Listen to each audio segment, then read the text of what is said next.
Fala galera, mais uma semana, mais o Slael Page Beats, seu podcast semanal de notícias do mundo da tecnologia, lançamentos e notícias também do mundo dos jogos, na apresentação deste que vos fala, Roberto Dash, editor também aqui do Slael Page e apresentador de podcast nas horas vagas.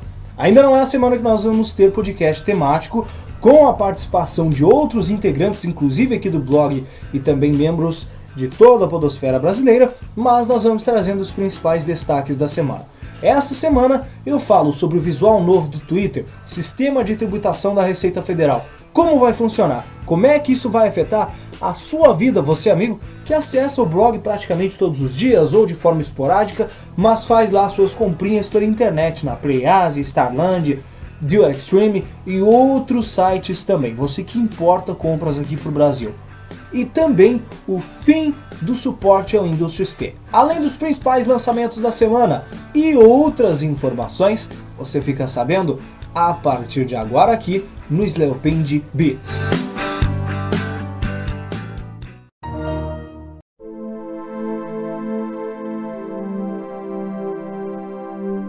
Bom, e o principal e primeiro assunto da semana é o Windows XP. Na terça-feira, dia 8 de abril de 2014, como anunciado já faz muito tempo pela Microsoft, foi encerrado oficialmente o suporte ao Windows XP. Ele foi um dos melhores sistemas de todos os tempos, sistemas operacionais de computadores, é um dos mais utilizados ainda, é o segundo mais utilizado no mundo, com cerca de 28% de market share.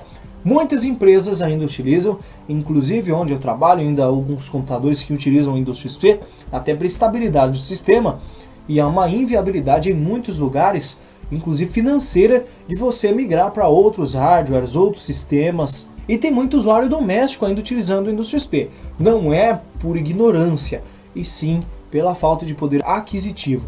Muita gente tem esse poder aquisitivo e não quer migrar. Aí é uma escolha de cada um. O Windows XP foi sim um dos melhores sistemas de todos os tempos? Com certeza, apesar disso, a meu ver, ele é muito overrated. Teve muita coisa que o Windows 7 melhorou, foi transição, o Windows 8 veio agora com muita modificação por baixo do capô, cheio de otimizações, é um sistema praticamente muito bom também. E o Windows XP deixa seu legado, por que não, marcado nos corações de muita gente que começou a usar a internet, por exemplo, lá por meados ali dos anos 2000, conheceu o Windows 98, depois migrou para o Windows XP e pulou a porcaria que era o Windows Millennium. O Windows XP foi um dos primeiros a aceitar conectividade USB. E é claro, eu não vou me estender muito no assunto, já que o principal fato da notícia é algo que eu falei na manchete. Windows XP, fim do suporte. Lançamentos de jogos, não estão saindo mais para o Windows XP. Atualizações de muitos programas, não vem mais para o Windows XP. Navegadores, antivírus, alguns vão dar suporte por um tempo. Até o ano que vem que eu me lembro, o Chrome vai ter atualizações para o Windows XP. Depois disso, o sistema vai ser abandonado oficialmente pelos desenvolvedores. Tem um hacker aqui ali que consegue fazer engenharia reversa, corrigir alguns bugs, mas acho que isso dá muito trabalho, é muito mais fácil você adquirir uma licença de um Windows mais atual. A Microsoft divulgou no blog da Microsoft Brasil uma carta de despedida em primeira pessoa, como se tivesse sido escrita pelo Windows XP, dizendo adeus aos seus milhões e milhões de usuários espalhados pelo mundo. Vou pedir para a produção colocar um fundo triste e eu vou começar a ler essa carta de despedida do Windows XP, que para sempre vai ficar marcado em nossos corações.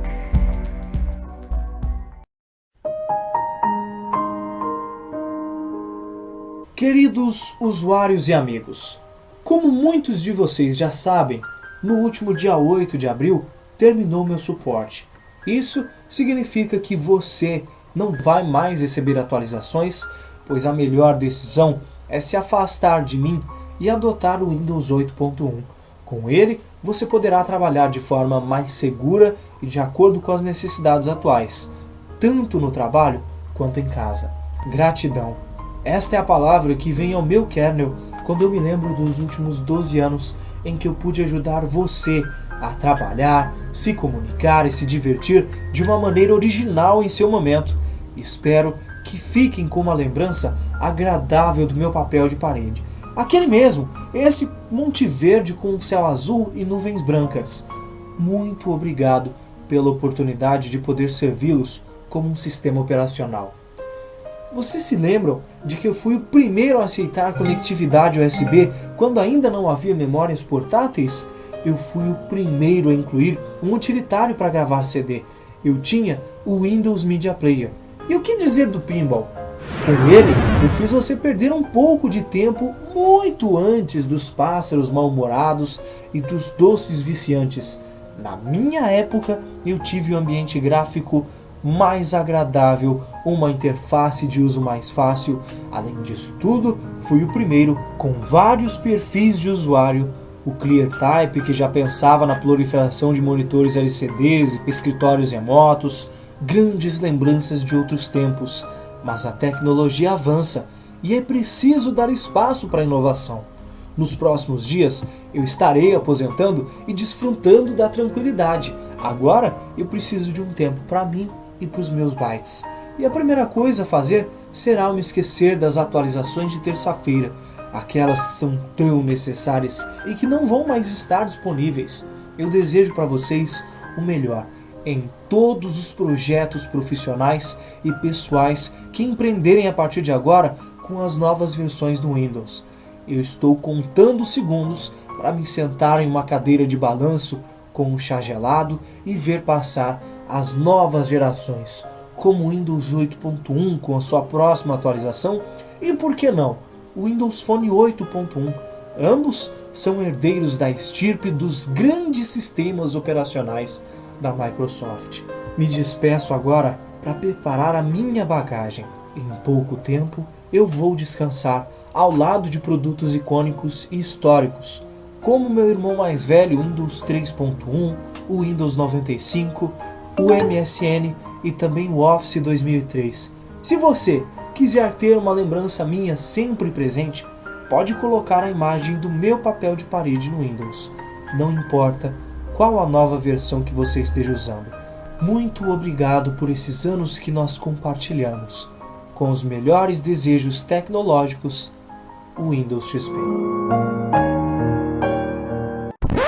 Bom, então foi essa a carta que a Microsoft divulgou durante a semana de despedida do Windows XP. Eu confesso para vocês que foi até tocante, até nessa versão que eu coloquei aqui, teve algumas partes que eu resolvi tirar, até por conveniência. Resolvi deixar o Jabá gratuito para a Microsoft, afinal de contas, mesmo eles não precisando, o Windows é uma criação deles, é marca registrada e tudo mais.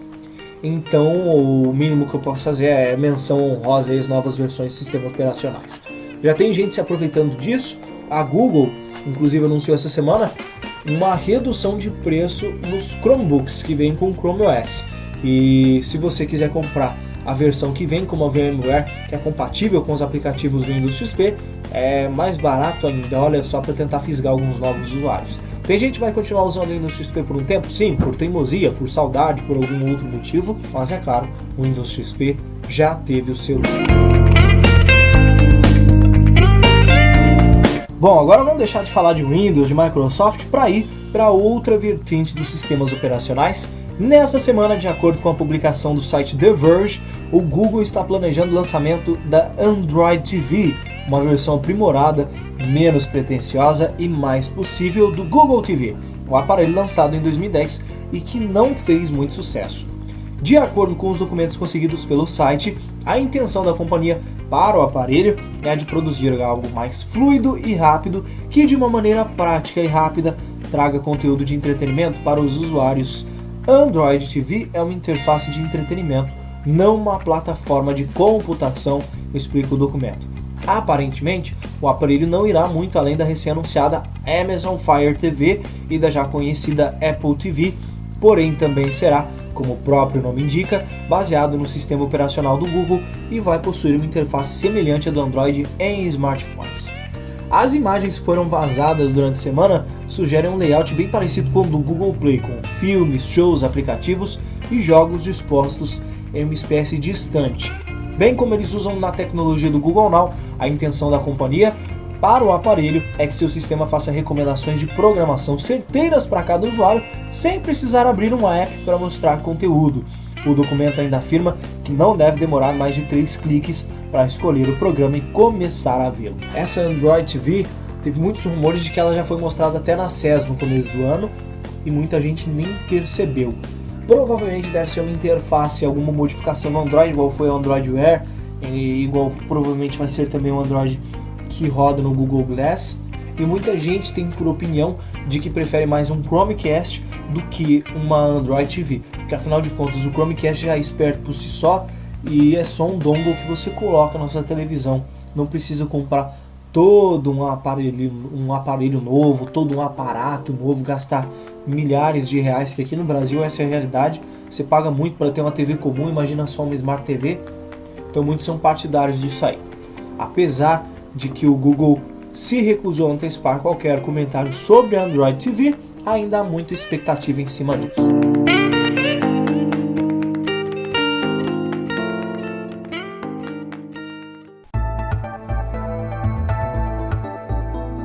Continuando com os principais assuntos da semana, vamos falar do sistema novo da Receita Federal. É um tema muito polêmico, muito mamilos. Vai gerar muita treta ainda, principalmente com quem compra lá fora. Que é o seguinte: fazer compras em sites como GeoExtreme e AliExpress sem pagar impostos de importação deve ficar mais difícil até o final do ano. A Receita Federal promete iniciar em setembro os testes de um sistema que vai automatizar o controle de pacotes que chegam de outros países e, consequentemente, a cobrança de tributos. A informação vem do jornal Estadão, que apurou também o motivo, um tanto quanto óbvio até, deste cerco. A quantidade de compras que chegam no Brasil não para de crescer, pulando de 1.200.000 por mês no início do ano passado para 1.700.000 pacotes atualmente. De fato, sites de compras internacionais, especialmente aqueles compre da China e outros, acabaram caindo no gosto popular dos brasileiros, que chegam a eles atraídos pela ampla variedade de produtos e principalmente pelos preços altamente convidativos. Não por menos, muitos destes sites têm inclusive uma estrutura preparada para atender o Brasil. O GeoExtreme, por exemplo, implementou um sistema que agilia o envio de remessas aqui para o país e já permite até mesmo pagamento com boleto bancário. Todas as compras internacionais são passíveis de cobrança de pelo menos 2 tributos. Uma taxa de importação que equivale a 60% do valor da compra e também o ICMS. Para você que não sabe, é o Imposto sobre Circulação de Serviços e Prestação de Serviços também, cuja taxa varia de estado para estado. Por exemplo, no sul, alguns estados cobram menos. Lá no norte tem estados que cobram bem mais do que a média nacional. E para você que pensa que compras até $100 não podem ser taxadas, você caiu no conto do vigário. Pelo amor de Deus, em que mundo que a gente vive em que uma pessoa acredita no que um site faz de uma interpretação errada de uma lei e não vai procurar entender o que acontece de verdade.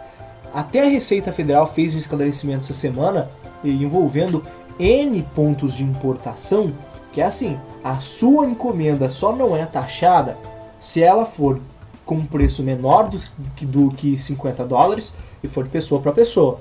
Se for, por exemplo, do seu amigo lá dos Estados Unidos enviando para você, mas na sua empresa, por exemplo, no local de trabalho, a encomenda já é taxada. Se for de uma empresa enviando para você, é taxada independentemente do valor. Então toda e qualquer encomenda pode sim ser taxada.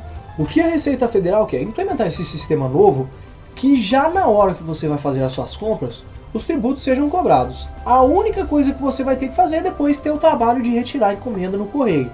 Simples assim.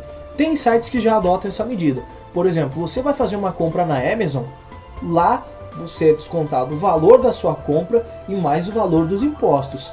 Se você cair na malha fina da Receita Federal, ok, aquela taxa lá que foi descontada pela Amazon é usada para pagar os devidos impostos. Se você não cair, o dinheiro é devolvido na sua conta, você pode fazer uma outra compra, enfim.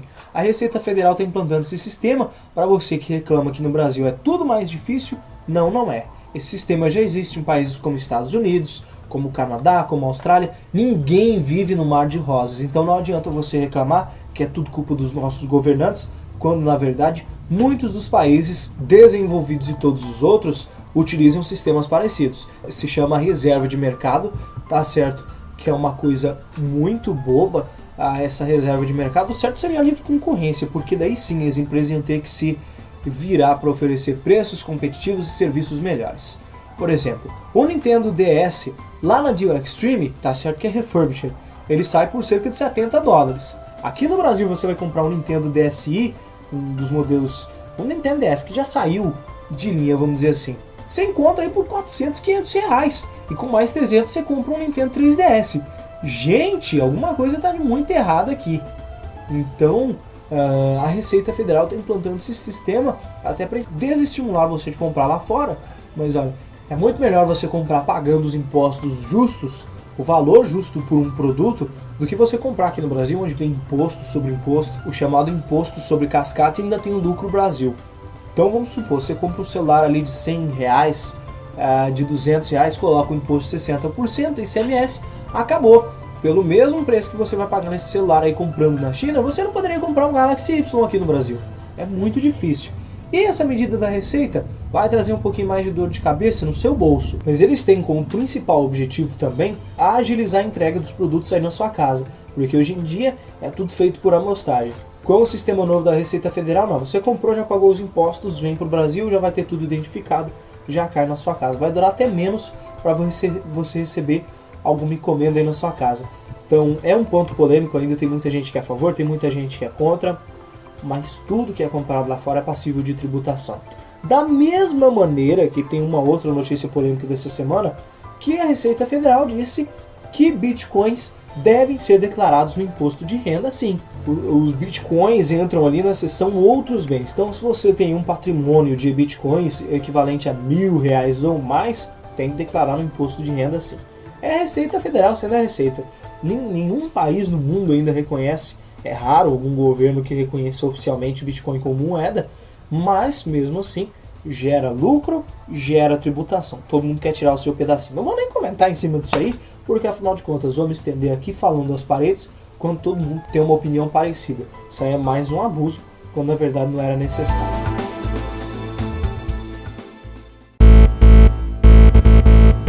Vamos mudando dos assuntos da semana, mas ainda mantendo a pauta, vamos passar para o próximo assunto. Vamos falar do Mega Upload, alvo de mais processinhos. Você aí, se lembra do Mega Upload? Enfim, o serviço, para quem não lembra, morreu em janeiro de 2012, quando foi derrubado pelo FBI. Mas nos tribunais ele ainda é alvo de um novo processo judicial que foi aberto durante a semana por 6 grandes estúdios de cinema. Eles querem 175 milhões de dólares, incluindo indenização, mais os lucros gerados pelo site. Kim Dotcom e 2 outros executivos são acusados no processo judicial aberto por 6 estúdios, que seriam Fox, Disney, Paramount, Universal, Columbia Pictures, Sony e Warner, são membros da MPAA, a entidade que representa os estúdios de cinema nos Estados Unidos. De acordo com o governo americano, o Mega Upload teve um lucro de 175 milhões de dólares até ser fechado. Dotcom teria recebido mais de 42 milhões só no ano de 2010. O dinheiro vinha de propagandas e de um sistema de afiliados. Nele, o usuário era pago se enviasse arquivos populares. A MPAA diz que isso inclui filmes, séries de TV e outros conteúdos pirateados. Mas Ira Hotkin, que é advogado do Dotcom, diz ao Ars Technica que não era o caso. O programa de afiliados estaria limitado aos arquivos de até 100 megabytes, portanto muito pequenos para conter filmes. Dotcom disse inclusive no Twitter que o programa de afiliados acabou em 2011, mas o site continuou a crescer mesmo assim. Agora eu falo mesmo, esse povo aí de Hollywood quer tirar dinheiro da onde eles acham que podem milcar um pouco mais. Por favor, né? Vamos se reinventar fazendo favor, porque já estamos cansados de ver esse papo. Ah, é porque prejudicaram as minhas obras passíveis de copyright. Por favor, que santa hipocrisia. Vamos postar em formatos novos em vez de ficar processando que já está morto. Mega Upload já não tem nada mais a ver com a história. E para quem está descontente, né, até hoje com o fim do Mega Upload, amiguinhos, eu lembro que tem um mega.com.nz, que é um site, aliás, muito seguro, que até se você perder a sua senha para armazenagem de arquivos, você perdeu toda a sua vida, porque não tem como recuperar. Mais um processo idiota, eles querem extraditar o Dotcom para os Estados Unidos para ele responder para os estúdios de cinema e milhares de processos que dizem que tem lavagem de dinheiro contra ele e milhares de outras coisas, crime organizado, venda de drogas no meio. São várias as acusações feitas pela Justiça dos Estados Unidos, também por produtoras que estão sedentas. O Mega Upload, todo mundo queria que servisse como um bode expiatório, para que daí sites de compartilhamento parassem de funcionar Eu lembro que na época do fim do Mega Upload, sites como Mediafire, 4Shared começaram a fazer um pente fino, derrubar alguns arquivos mais conhecidos. Em compensação, outros sites de compartilhamento de arquivos foram pipocando aqui e ali. Como fala, você mata um, surgem 100. O próprio Dropbox passou a ser usado para fins ilegais em alguns casos. Google Drive também é utilizado para hospedagem de muitos arquivos. Quem quer piratear sempre vai dar um jeito. Não adianta a indústria ficar correndo atrás de processar para correr atrás de migalhas, quando pode muito bem resolver investir em inovação. Por exemplo, o Netflix, que é um sistema, aliás, muito adotado por pessoas que querem ver filmes, séries e que inclusive pedem lançamentos e até pagariam um pouquinho mais se fosse para ter isso. Netflix que salvou por uma parte a indústria dos filmes, né, do cinema como um todo, indústria de séries, entre outras coisas.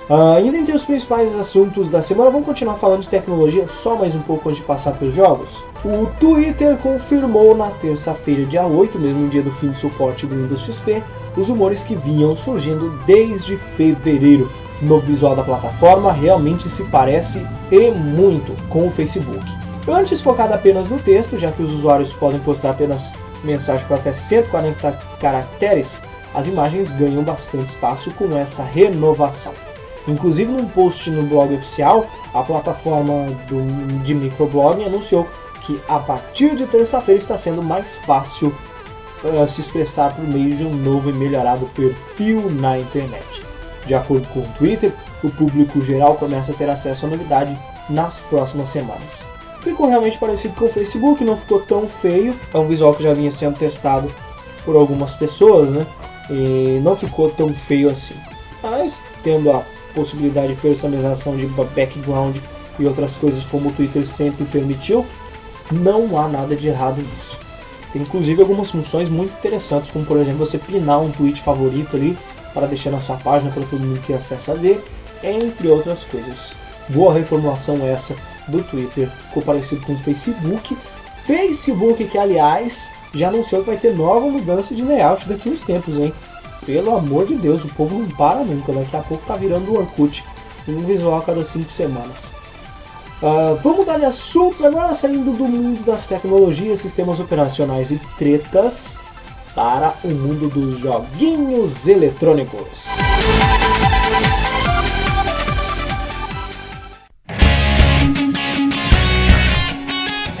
Bom, agora sim, falando do mundo dos joguinhos, essa foi uma semana que eu tenho algumas manchetes interessantes aqui, inclusive lançamentos, entre outras coisas. Nos lançamentos de joguinhos, eu tenho aqui uma lista completa que daqui a pouco eu trago, primeiras manchetes. Essa semana foi comprovado que Pokémon XY venderam mais que pãozinho quente. Os jogos do 3DS, que foram lançados em outubro do ano passado, atingiram a marca de 12 milhões de cópias vendidas em todo o mundo desde o seu lançamento. Com isso, se tornou o jogo que vendeu mais rapidamente no 3DS. Eles foram os primeiros jogos da série Pokémon que tiveram lançamento mundial. Anteriormente, a Nintendo costumava lançar primeiramente no Japão e depois de vários meses lançava no Ocidente. Mesmo com todo esse sucesso, X e Y estão longe de alcançar os jogos mais vendidos da série, que são primeiro Diamond e Pearl, com 17,63 milhões de unidades vendidas, seguidos de Pokémon Ruby e Sapphire, com 16,22 milhões. Vendeu pra caramba no Pokémon XY, 12 milhões de cópias, e se não vier uma nova terceira versão aí até o final da vida útil do console, vai vender pra caramba ainda. Podem ser os jogos da franquia que mais venderam. Tem outras informações, eu falo de Hotline Miami 2, foi lançado mais um trailer essa semana, Hotline Miami 2 Wrong Number, né? Foi um trailer cheio de sanguinolência, uma violência comendo solta, muita porradaria e que só fez crescer o hype em cima do lançamento do jogo. Vem no terceiro bimestre deste ano de 2014, ali no finalzinho do ano. E muita gente cresceu o hype. Eu lembro que no dia eu tava no Reddit acompanhando as movimentações na página inicial, surgiu o trailer e realmente muito mais do que eu esperava. Falando de continuações, o Borderlands 2, mudando de assunto, falando de outro jogo agora, ganhou essa semana uma data de lançamento para o Vita. A data de lançamento oficial é dia 13 de maio e o jogo vai estar disponível em mídia física e também digital. Além disso, vamos ter um pacote que reúne o novo modelo do Vita, e o Borderlands 2 vai ser lançado no dia 6 de maio, ou seja, alguns dias antes do jogo chegar nas lojas. O pacote vai custar cerca de $200 e vem num com bundle com memory card de 8 GB e uma cópia de Borderlands 2. Borderlands 2 para o Vita é idêntico ao que foi lançado para outros consoles, mas possui modo multiplayer para 4 jogadores e também o jogo Borderlands 2, acompanhado de 6 pacotes de DLC. É isso aí, hein? Uma boa notícia finalmente para nós. Além disso, entre as notícias de joguinhos da semana, para a gente falar de lançamentos e finalizar de vez a edição dessa semana do Sleeping Beats, eu lembro que o Bruce Lee vai ser um lutador disponível no EA Sports UFC desse ano de 2014. Na semana passada a gente falava que não vai poder ter criação de personagens. Na verdade vai ter a criação de personagens, não vai ter o compartilhamento deles, justamente para evitar processinhos com direitos autorais. Mas o Bruce Lee vai ser um lutador selecionável. Só que você, jogador, vai ter que terminar o jogo no modo carreira e dificuldade própria que ele fique disponível. Quem comprar o jogo na pré-venda vai ter o Bruce Lee destravado desde o começo do jogo. Para quem ainda não sabe, o EA Sports UFC vai ser lançado no dia 17 de junho na América do Norte e 19 de junho na Europa. Terá versões para Play 4 e também para o Sony. Então, Bruce Lee, e faz muito tempo que a gente não via esse termo, né? Desbloquear um personagem zerando o jogo. Esse mundo que a gente tem hoje de DLCs, ninguém disse que pro UFC não vão ter DLCs. Com certeza vai haver muitos DLCs. Mas pelo menos esse personagem é destravável apenas se você zerar o jogo. Graças a Deus, né? Vamos voltando à moda antiga, que é muito melhor. Se você quiser pagar para desbloquear um personagem, ok. Mas ficar nessa sacanagem de liberar um personagem por $5, outro por $5, entre outras coisas, já deu também. Tem uma outra informação aqui do Smash Bros, né, que mais chama atenção. Foram vistos novos lutadores essa semana no Nintendo Direct, que aconteceu no meio de semana. E o que mais chama atenção é o vídeo do Mega Man, né? Reuniu vários Mega Mans ali, cerca de 5 ou 6 se eu não estou enganado. E, inclusive no final do Mega Man ele vai fazer a exclamação de Athena, a versão do robô azul, por incrível que pareça. Vou deixar o link pro trailer aqui do Mega Man no novo Smash Bros de Wii U nos links comentados ao longo do cast.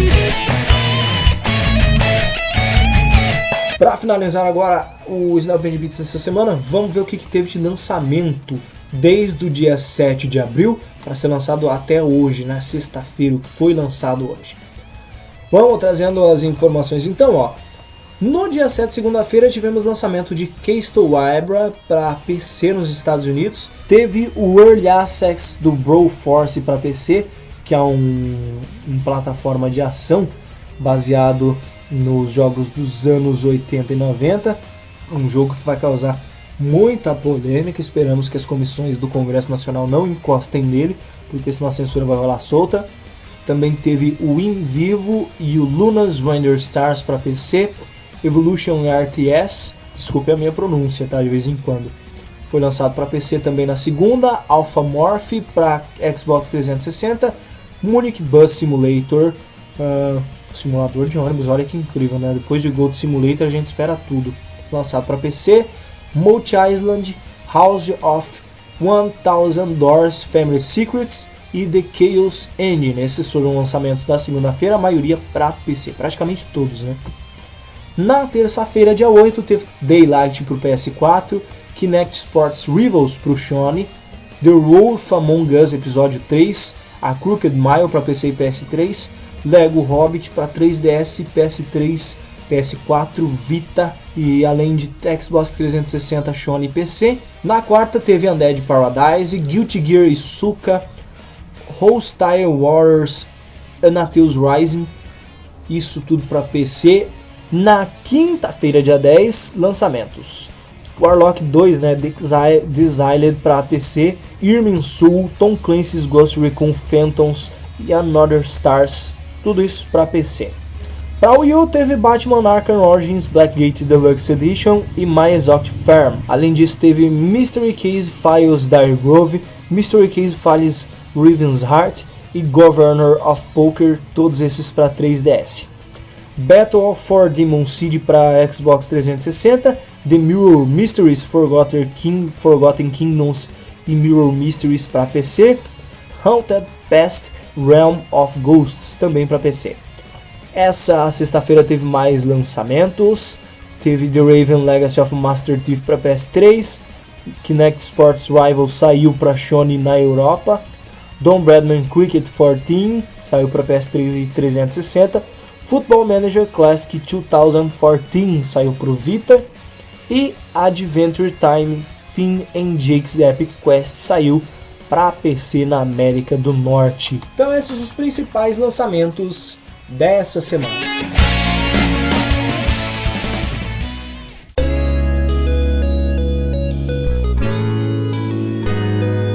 Com isso eu vou encerrando por aqui o Slael Pen Beats dessa semana, segunda semana de abril. Essa edição um pouquinho trabalhosa, né? Muita coisa durante a semana aconteceu. Provavelmente eu perdi alguns itens, deixei passar na correria. Mas se você não se importar, deixa aí nos comentários que a gente debate os assuntos. Só um pedido para você que está vendo esse podcast. Compartilha com os seus amigos, compartilha no Facebook, dá um like no YouTube, se inscreve no nosso canal do Slael Pen Beats Cast. Provavelmente logo nós teremos vídeos aí, inclusive num canal separado, que é Slael Pen TV. Logo. No blog também vamos ter mais atrações de vídeo, inclusive gravei algumas essa semana, até para fazer um teste e aumentar minhas skills de edição. Mande a sua sugestão também para nós. Se você gostou, se você odiou, mande a sua crítica, o seu elogio, tudo isso e muito mais para o nosso e-mail redação@slaelpend.com. Se você tem um microfone, não precisa ser tão decente assim, não precisa ser aquele microfone Shure de R$200 e não sei o que, pode ser um microfone mais ou menos igual ao meu, até um pouquinho pior, como aquele que eu usava no começo, que é um microfone embutido no notebook. Se você tem tempo, disposição, quer participar de edições do podcast, entre em contato com a gente também pelos comentários no blog, no YouTube ou também pelo e-mail da redação do Slael Pen. A gente vai dar um jeito de encaixar você também para participar. Quem sabe você também pode ajudar no crescimento do blog. E como sempre, compartilhem, espalhem a ideia do Slael Pen Beats. Então é isso, eu vou ficando por aqui. Um abraço para vocês e até a semana que vem.